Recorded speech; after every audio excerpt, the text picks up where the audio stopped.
What she's stepping into today. She thought she had it bad on The View. I have given up for the next 40 days and 40 nights sweets, soda, sugar, pie, cake, ice cream. Pat's given up meat and ice cream. Mm-hmm. Whoopi Goldberg's going to look like a dream come true. A Disney to you. princess. It really compared to us. How dare you, Ann Coulter, talk about race? Have you ever been black? Who do you think you are? You ever been black, Ann Coulter? Ever? Well, what was strange about writing this book is that it's all about how black people feel. Oh, I'm joking. It has nothing to do with that. Hang on just a second. Ann, we have to play this. This is from Whoopi Goldberg. I couldn't take blood shot out of my eyes on this. Listen to the. I know you don't have to, but America, listen to this. Here's Whoopi Goldberg. Wait a second. I think this is the other thing we have. I don't want the other thing. I want the Whoopi Goldberg. I know. I don't know that I have the. Oh well. Sarah, do you have it? Does Sarah have it? Okay. Well, I don't know. Okay. All right. Sarah has it. Basically, what she said to you, Ann, was, "How dare you even talk about black people?" Well, it did become clear during the interview that they hadn't cracked the book. I don't think they're big readers. But it was a great interview for that reason, because they were repeating all the crazy myths that I wrote my book to counteract. And as I told Whoopi, it's not a book about how black people feel. It's about how white liberals demagogue the issue of race, keeping everyone stirred up, and hurting America and black America most of all. I saw you on, I think maybe with Juan Williams. Was that last night? And yes, and did you see how much he liked the book? I will tell you, Ann, that I was impressed. It never really clicked with me until your book, until I'm watching you and listening to you now, where all of a sudden I feel like the dumbest guy in the world. I'm like, wait a minute. Why the hell? Why the hell am I the one that's so racist? Because I don't have any, black supporters, as a conservative. We try to reach out over and over again. We want to be inclusive, but the left continually paints us into everything that we are absolutely not, and somehow or another, that's our fault. Yes, exactly. And it does kind of drive me crazy. I mean, I think everyone should be a Republican.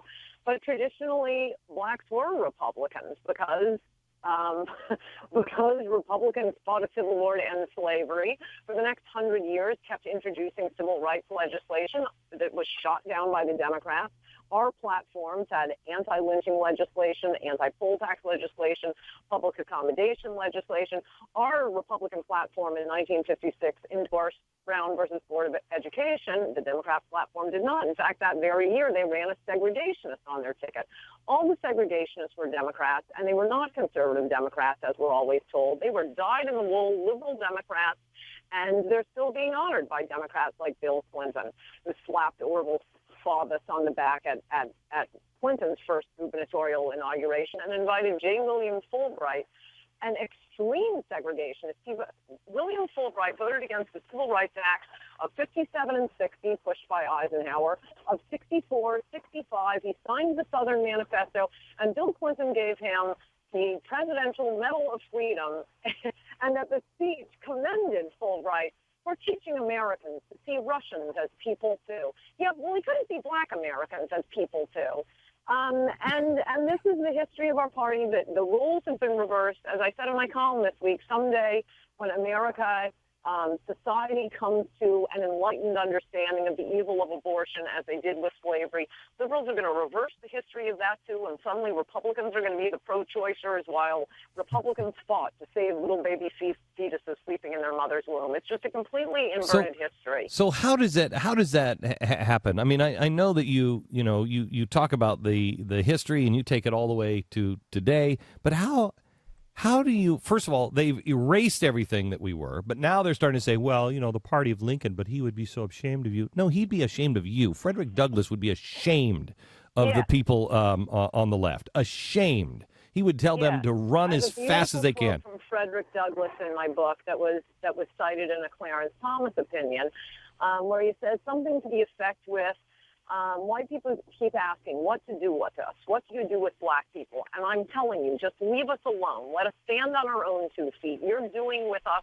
has caused enough trouble. I honestly, Ann, I thought about that last night. Play the audio of the woman in Ohio, Stu or Pat, the the Obama phone lady. I thought of exactly what you're talking about right now. Last night when I heard this, that Frederick Douglass would go crazy. Yeah. With this one. You got Obama phone? Yes, everybody in Cleveland, low minority, got Obama phone. Keep Obama in president, you know. He gave us a phone. He gave you a phone? Do more. How'd he give you a phone? You sign up if you on food stamps, you on Social Security, you got low income, you disability. Hey, I have a question. This is slavery. This is slavery. I know it's heartbreaking, and so much horror that has been done to the black family and the black community were specific policies by Democrats, as you will find in my book. Blacks were more likely to be married than whites from about 1920 up until the Great Society programs. But Democrats pretended to care about black people for about 5 minutes, then dumped them, and now they just slap the civil rights label on all the issues they really care about, like abortion on demand and homeless rights and gay marriage and voter fraud. That's a big one for them. And they don't mind insulting black people in order to keep engaging in voter fraud. I mean, their argument I'm gathering is, black people are too stupid to get a photo ID. Look, the only people who have ever tried to keep black people from voting have been the Democrats, and Republicans fought to have black people vote. And there were a lot of brave Republicans. By the way, the book is not about the history of slavery and civil rights. It's mostly about recent things, the 70s and 80s, and all the damage that's been done by all this racial bullying from the left. And these liberals, I mean, I go through several of them on MSNBC. They don't know any black people. Chris Matthews has no black employees, no black friends. He lives cheek by jowl next to a majority black city, and he's in lily white Chevy Chase. He sends his children to lily white private schools. I include a URL of a New York Times write-up of Chris Matthews' son's wedding a few years ago, and you can see everyone in the church, not a black face in the group. And, of course, you'll recall how Chris Matthews introduced Representative Elijah Cummings as Representative James Clyburn. If that happened at Fox News, if you ever did that, Glenn Beck, the power would be pulled. I have to tell you, I think I watch people like Chris Matthews, and he's living in 1963. He really is. He thinks that these people... And I don't know, Ann, do they really believe this, or is it just machine? It's worse. It's worse than that. It is just about their own self-image. So they can look in the mirror and think, I'm a really great person. And I mean, I've said before, I think the desire to be self-righteous and on your high horse can be a more compelling human desire for liberals than the desire for sex. They just love taunting other people and talking about their own racial enlightenment. Give me a break. You don't have any black friends. How do we combat this? Because we are in more trouble than I think I have seen my country in my lifetime. And I think since the Civil War, we are facing in the Middle East, with what this president is doing in the Middle East, how he is in bed with the Muslim Brotherhood, we are approaching a Cuban Missile Crisis moment. Yeah. How do we... Or a toppling of the Shah and taking of the hostages moment. And I was thinking about that. If you watch a lot of TV, as I do, a lot of cable news, it's like we're living in different worlds. Yeah. On Fox News, we're getting the UN coverage, we're getting the Middle East exploding, and over on MSNBC, all you hear about are the polls and, another gaffe by Romney today. He said good morning. Can he emerge from this? Didn't he know that in the Eastern time zone it was already afternoon? No, seriously. And this week, Chris Matthews launched one of my favorite ones, Mitt Romney using the word apartment is racist. Apparently, because black people live in apartments. It's the damnedest thing I've ever heard.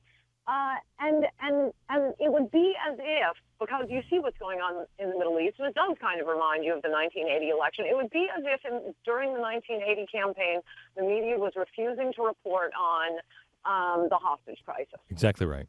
So how do we repair this? How do we come together as people? The divided house is not going to stand. So how do we come back as people? And beyond that, does Romney win this election? I still think he wins. I mean, the economy is a disaster. The only danger is that the racial mau-mauing from the left will work again.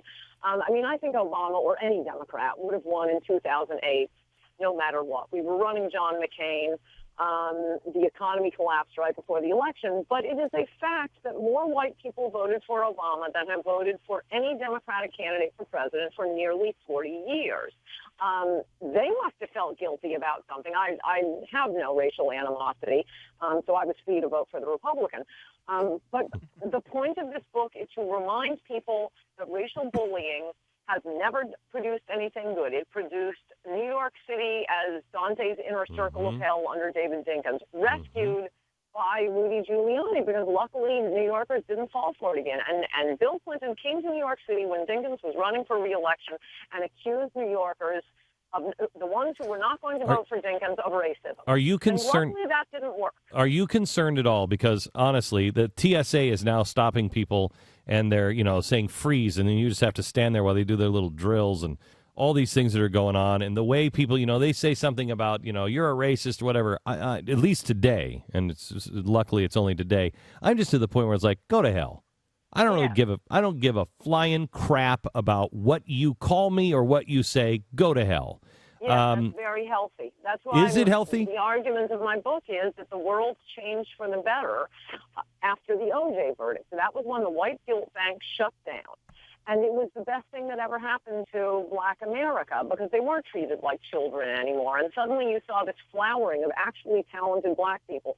Jesse Jackson was no longer the sole spokesman for Black America. Republican policies that we hadn't been able to enact for decades, like law and order policies and welfare reform, because those policies were called racist, were put into effect to enormous success. So successful that Bill Clinton claims credit for both of them.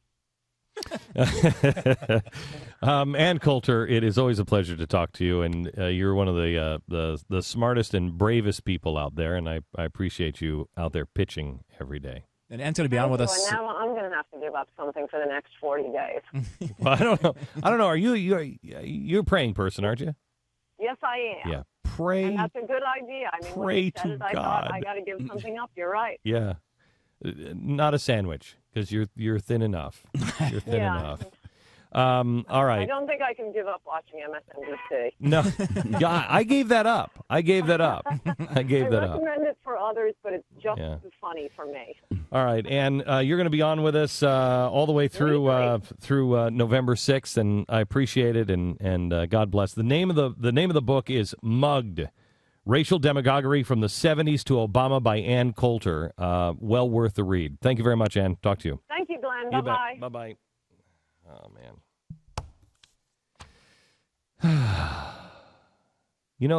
It's really frustrating is we're right on the facts. We're right on the facts. And I can't get past moron trivia. Because I don't understand how you get. Who's going to read the Ann Coulter book? You know who's going to read the Ann Coulter book? The smart people. Yeah, a lot of people, but none of them will be working at convenience stores. Yeah, not many of them. At least we've got to find a way. We've got to find a way to get this message that she's bringing out to the average person, and that's why it was. We've talked so much about changing the culture, going in and changing the culture. You have to go in and be able to affect movies and music and everything else, because that's where so many people are living right now. They're living in People magazine with the Obamas. That's why they're doing it.